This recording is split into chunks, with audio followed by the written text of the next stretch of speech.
Hello everyone. Now in this video we are going to discuss about the STS page. तो STS क्या होता है? STS जो sodium डोडिकाइल sulphate, ये एक अनायनिक डिटर्जेंट है जो प्रोटीन को नेगेटिव चार्ज देता है। और पेज क्या है? Polyacrylamide gel electrophoresis. ये एक पॉलीएक्रिलामाइड जेल होता है। तो टाइप ऑफ पेज कितने टाइप्स के होते हैं? एक नेटिव पेज होता है, एक एसटीएस पेज होता है, एक SDS PAGE plus beta mercapto ethanol. Native PAGE में क्या होता है? जनरली ये नॉन डीनेचरिंग होता है, और एसटीएस पेज ये नॉन रिड्यूसिंग इन्वायरमेंट में यूज़ होता है। और जो SDS PAGE plus beta mercapto ethanol ये एक रिड्यूसिंग इन्वायरमेंट में यूज़ होता है, जो डाइसल्फाइड बॉन्ड को ब्रेक कर देता है। और बीटा मर्सेप्टो इथेनॉल की जगह हम डीटीटी भी यूज़ कर सकते हैं। तो अब हम इसको डिटेल में देखने कि नेटिव पेज क्या होता है, SDS PAGE then SDS PAGE plus beta mercapto ethanol. तो हम पहले नेटिव पेज देखते हैं। नेटिव पेज है क्या? एक एंटायर प्रोटीन है जो सेपरेट होता है सिंगल बॉन्ड से। The entire protein will be separated as a single bond. मतलब जो एंटायर जो प्रोटीन है ऐसे सिंगल बॉन्ड के फॉर्म में ऐसे रिप्रेजेंट है, सिंगल बॉन्ड के फॉर्म में। और ये क्या रिप्रेजेंट करता है? ये मॉलिक्यूलर वेट होल, अगर प्रोटीन अगर 320 किलो डाल्टन का है या 120 किलो डाल्टन का है, तो पूरा होल मॉलिक्यूलर वेट को रिप्रेजेंट करता है नेटिव पेज। इसका हम यूज़ आगे क्वेश्चन में भी देखेंगे कि नेटिव पेज में अगर मॉलिक्यूलर वेट दिया हुआ है तो उसका मतलब क्या होता है। अब देखेंगे कि एसटीएस पेज में क्या होता है। जो सब यूनिट होता है प्रोटीन का वो स्टेबलाइज होता है नॉन कोवेलेंट इंटरेक्शन से।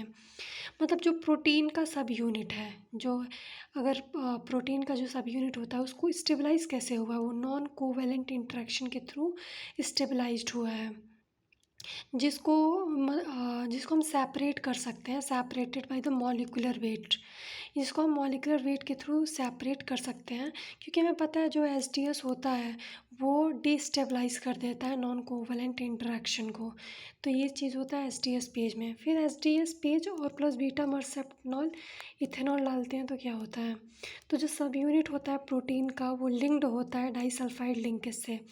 हमने ये देखा था कि जो प्रोटीन में डाइसल्फाइड लिंकेज होता है, जब भी हम बीटा मर्सेप्टो इथेनॉल डालते हैं तो जो डाइसल्फाइड जो लिंकेज होता है वो उसका ब्रेक डाउन होता है, वो ब्रेक हो जाता है। तो जब भी बीटा मर्सेप्टो इथेनॉल डालेंगे तो डाइसल्फाइड लिंकेज जो होता है वो सेपरेट हो जाएगा। अब एसडीएस क्या है? एसडीएस एक अनायनिक डिटर्जेंट है जो नेगेटिव चार्ज प्रोवाइड करता है, और इसके पास एक हाइड्रोफोबिक टेल होता है जो इंटरेक्ट करता है प्रोटीन के साथ, प्रोटीन के पॉलीपेप्टाइड के साथ, और उस पर एक नेगेटिव चार्ज प्रोटीन पे क्रिएट करता है। और एक एसटीएस मॉलिक्यूल दो अमाइनो एसिड से बाइंड होता है। Each STS molecule bind to the 2 amino acid. अब बीटा मर्सेप्टो इथेनॉल क्या? बीटा मर्सेप्टो इथेनॉल मैंने बताया कि वो डाइसल्फाइड बॉन्ड लिंकेज को ब्रेक करता है। तो बीटा मर्सेप्टो इथेनॉल की जगह पे हम लोग डीटीटी भी यूज़ कर सकते हैं। और यूरिया क्या है? यूरिया एक डीनेचरिंग एजेंट है जो प्रोटीन को डीनेचर करता है। अब हम ये देखेंगे जो एसटीएस जो पेज होता है उसका एपरेटस दिखता कैसे है। तो जनरली ऐसा स्ट्रेट रहता है। तो इसमें 2 कंपार्टमेंट में डिवाइड होता है। ऊपर जो होता है ये एक जेल कास्टिंग होता है जिसमें हम जेल को फिल करते हैं, और एक रनिंग जेल होता है जहाँ पे जेल को हम रन कराते हैं ऐसे। तो ये ऊपर वाला जो पार्ट होता है नेगेटिवली इसको हम कनेक्ट कर देते हैं, और ऊपर वाले को नेगेटिवली कनेक्ट कर देते हैं और जो नीचे वाला उसको पॉजिटिवली। फिर इसमें जो जेल कास्टिंग होता है उसमें हम वेल्स बनाते हैं जिसमें हम जेल को रखते हैं। तो इसमें जो ऊपर वाला पार्ट होता है इसको हम स्टैकिंग जेल बोलते हैं, जो नीचे वाला होता है इसको हम रिजॉल्विंग जेल कहते हैं। तो जब भी प्रोटीन ऐसे अगर यहाँ पे अगर हम यहाँ पे इसको हम फिल करते हैं प्रोटीन को यहाँ पे, तो यहाँ पे जो प्रोटीन जिसका मॉलिक्यूलर वेट ज़्यादा होता है वो ऐसे ये ऊपर सो होता है, और उसका मॉलिक्यूलर वेट कम होता है वो नीचे आ जाता है धीरे धीरे। जैसे मैंने दिखा रखा है कि ऐसे प्रोटीन जो स्मॉलर प्रोटीन होता है वो नीचे आ जाएगा, और जो लार्जर प्रोटीन होता है जिसका मॉलिक्यूलर वेट हाई रहता है वो ऊपर रह जाएगा। जो स्टैकिंग जेल होता है इसका कोई भी यूज़ नहीं होता है कि मतलब वो प्रोटीन को सेपरेट कर सके। स्टैकिंग जेल केवल प्रोटीन के जेल जो जेल होता है उसको बस सेट करता है कि प्रॉपरली वेल्स में रह सके, कि वो स्मीयर्ड ना हो। तो ये काम होता है स्टैकिंग जेल का। और रिजॉल्विंग जेल क्या करता है? जो रिजॉल्विंग जेल होता है वो प्रोटीन को सेपरेट करता है। तो स्टैकिंग जेल जो होता है वो प्रोटीन को वेल्स में सेट करके रखता है कि प्रोटीन स्मीयर्ड ना हो, और जो रिजॉल्विंग जेल होता है वो प्रोटीन को सेपरेट करता है। अब हम ये देखेंगे जो स्टैकिंग और रिजॉल्विंग जेल मैंने बताया ऊपर, उसका कंसंट्रेशन क्या होता है। इसमें अगर हम किस कंसंट्रेशन में डालेंगे स्टैकिंग जेल को, रिजॉल्विंग जेल को, तो इसमें एक्रिलामाइड होता है और बिसएक्रिलामाइड होता है। तो जो एक्रिलामाइड जो होता है उसको हम 2.6 ml स्टैकिंग जेल, ये स्टैकिंग जेल का है और ये रिजॉल्विंग जेल का है। तो स्टैकिंग जेल इसमें हम 2.6 ml डालते हैं, रिजॉल्विंग 2 ml, एक्रिलामाइड और बिसएक्रिलामाइड। और ट्रिस HCl, जो ट्रिस HCl होता है इसको 5 ml स्टैकिंग में डालेंगे और रिजॉल्विंग में 12.5 ml। और जो टिमिड होता है, टिमिड को हम डालेंगे 10 माइक्रोलीटर और 25 माइक्रोलीटर। और जो EPS अमोनियम पर सल्फेट होता है उसको हम 100 माइक्रोलीटर और 250 माइक्रोलीटर। तो जो अमोनियम पर सल्फेट होता है वो करता क्या है? अगर अमोनियम पर सल्फेट को हम नहीं डालेंगे तो वो पॉलीमराइज़ नहीं होगा। अगर वो पॉलीमराइज़ नहीं होगा तो सॉलिड मैट्रिक्स नहीं बनेगा, जिसकी वजह से प्रोटीन को अच्छे से हम सेपरेट नहीं कर सकते हैं। अब वो हम देखते हैं कि स्टैकिंग जेल, जैसे मैंने ऊपर कंसंट्रेशन बताया, तो स्टैकिंग जेल में हम इतना ml HCl डालेंगे, ट्रेस HCl। सबसे इम्पोर्टेंट होता है जो स्टैकिंग जेल होता है उसका pH हमें 6.8 लेना होता है, और 5% एक्रिलामाइड होता है। और एक्रिलामाइड और बिस एक्रिलामाइड की वजह से अगर दोनों का परसेंटेज अगर इंक्रीज़ करते हैं तो देन पोर साइज़ बिकम स्मॉलर। अगर दोनों का हम परसेंटेज एक्रिलामाइड और बिस एक्रिलामाइड का परसेंटेज इंक्रीज़ करते हैं तो जो पोर साइज बनते हैं, ऐसे जो पोर साइज बनते हैं वो स्मॉल बनते हैं। अगर इन्हीं का कंसंट्रेशन हम डिक्रीज़ करेंगे तो पोर साइज लार्जर बनने लगेगा। तो इसमें पोर साइज लार्जर बनता है क्योंकि यहाँ पे देखो हम लोग एक्रिलामाइड का कंसंट्रेशन जो होता है, तो यहाँ पे हमने एक्रिलामाइड और बिसक्रिलामाइड का कंसंट्रेशन लो रखा है, इसे लार्ज पोर बने हैं। और यहाँ पे अगर हमने देखो एक्रिलामाइड का कंसंट्रेशन बढ़ाया तो स्मॉलर पोर्स बन रहे 12%। तो इसका pH जो स्टैकिंग जेल होता है 6.8 होता है, और जो रिजॉल्विंग जेल होता है उसका pH 8.8 होता है। तो pH का बहुत ज़्यादा इम्पोर्टेंट रोल होता है। जैसे मैंने ऊपर बताया कि जैसे प्रोटीन ऊपर से नीचे आएगा तो जो लार्ज जिनका मॉलिक्यूलर वेट प्रोटीन का लार्ज होगा वो ऊपर के साइड शो होंगे, उनका बैंड ऊपर के साइड शो होगा, और जिन प्रोटीन का मॉलिक्यूलर वेट लो होगा वो नीचे के साइड आएंगे। सो हमने प्रोटीन को नेगेटिवली चार्ज कर दिया, यहाँ पे एक्चुअली होगा नेगेटिव और यहाँ पे होता है पॉजिटिव। तो प्रोटीन को हमने नेगेटिव चार्ज कर दिया STS डे के उसमें।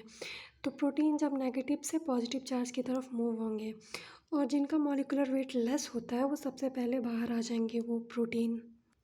अब हम ये देखेंगे कि प्रोटीन का माइग्रेशन जो STS एपरेटस है उसमें होता क्या है। तो हमने जैसे बताया कि इसका स्टैकिंग जेल ऊपर होता है, रिजॉल्विंग जेल नीचे होता है, जिसका pH होता है 6.8 होता है, इसका 8.8 होता है। pH बहुत ज़्यादा इंपॉर्टेंट, अभी मैं बताती हूँ कि कैसे। जैसे जो क्लोराइड है, क्लोराइड हमें पता है ये नेगेटिवली चार्ज होता है, और जो प्रोटीन है, हमने जो प्रोटीन डाला है वो भी नेगेटिव है ड्यू टू द STS, तो वो भी प्रोटीन भी नेगेटिव हो गया। और जो Cl है वो तो नेगेटिव होता ही है। और pH 6.8 है, जब pH 6.8 है मतलब अप्रॉक्स 7 के इक्वल है।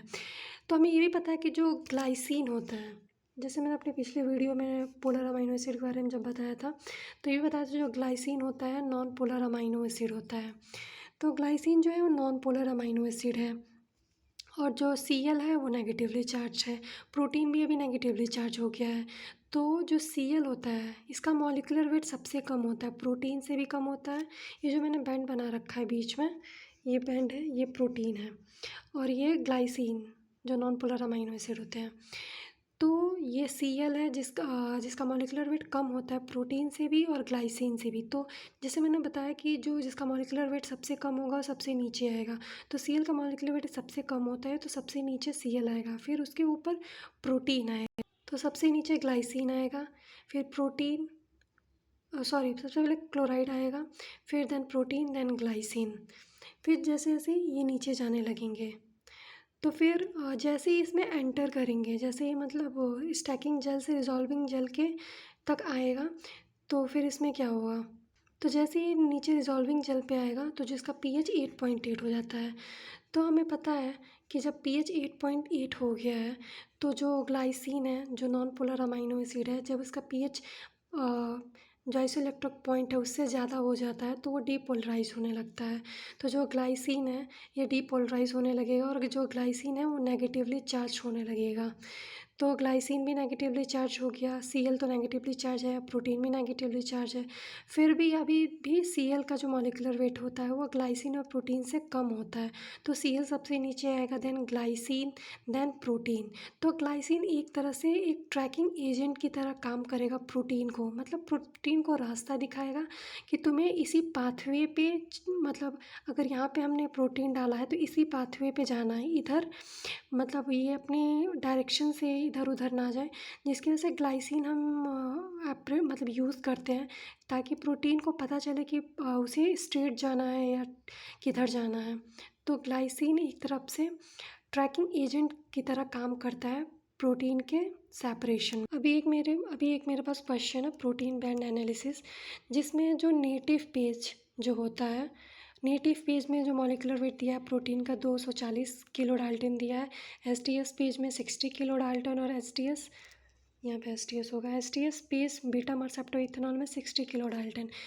तो जो नेटिव पेज है 240 किलो डाल्टन, वो इंडिकेट क्या कर रहा है, तो जैसे मैंने बताया जो नेटिव पेज होता है, तो जो नेटिव पेज होता है वो सिंगल अमाइनो एसिड से, मैंने बताया था कि वो सिंगल अमाइनो एसिड को रिप्रेजेंट करता है, होल मॉलिक्यूलर वेट जो प्रोटीन को होता है उसको रिप्रेजेंट करता है। तो जब नेटिव फेज में 240 किलो डाल्टन है, इसका मतलब ये है कि जो एंटायर प्रोटीन है वो represent by a single bond in native STS page.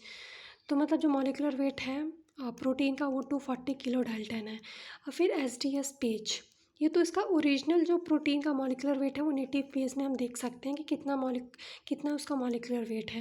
लेकिन जब एसटीएस पेज की बात करते हैं, एसटीएस पेज में मैंने बताया कि कोवलेंट इंटरेक्शन के थ्रू वो एक लिंक्ड होते हैं। तो एसटीएस पेज में 60 किलो डाल्टन दिया है। इसका मतलब क्या है, प्रोटीन के कितने सब यूनिट हो गए, तो हम देखेंगे कि 60 इंटू 4 कर देंगे तो हमें 240 मिलेगा। मतलब एसटीएस पेज हमें शो कर रहा है कि जो सिंगल बैंड है वो रिप्रेजेंट सिंगल बैंड, मतलब अगर एसटीएस पेज में अगर सिंगल बैंड 60 किलो डाल्टन का है तो मतलब ये रिप्रेजेंट करता है कि जो भी 4 सब यूनिट जो प्रोटीन के हैं वो चारों के चारों उनका मॉलिक्यूलर वेट 60 किलो डाल्टन है। तो जैसे मैं बताया कि 60 इंटू 4 कर देंगे तो 240 आ जाएगा। मतलब जो एसटीएस पेज में अगर सिंगल बैंड मिल रहा है तो हमें ये शो हो रहा है कि चारों का मॉलिक्यूलर वेट सेम है।